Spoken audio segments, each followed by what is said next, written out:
นี่คืองานสันชิปเนาะงานสันชิปมารวมประกาศในเขาเนาะตัวนี้นี่เพราะว่าเขาเห็ดน้ำกันจะได้เขาซอยกันทุกคนเลยนี่แหละเพราะว่า2 สันรวบที่ทุกคนมันชีรวบแต่สันคูเนาะสันขีกเนี่ยบริรวบเนาะเพราะว่าเขาสองสุดเนาะสลับกันขึ้นเลยเนาะคือข่อยเอาสัน3เขาเอาสัน4เขาเอาสัน5เขาเอาสัน6เนาะแล้วมารวบซอยเขาแล้วสิพาไปเบิ่งสันเก่าเนาะที่ข่อยเห็ดอยู่ปัจจุบันนี่เนาะนี่เนาะงานสันเก่าเนาะไปตั้งเลเซอร์จบแล้วตั้งเลเซอร์จบแนวจบแนวทุกคน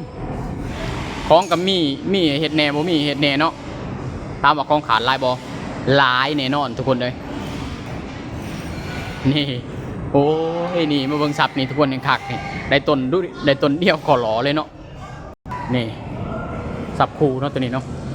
ซับคูเขาได้2 ซับทุกคนซับขีดเขาได้4งานพอ8 ห้องกับสิประมาณนี้แหละทุกคนเลยเฮ็ดเวียกกันงานกะ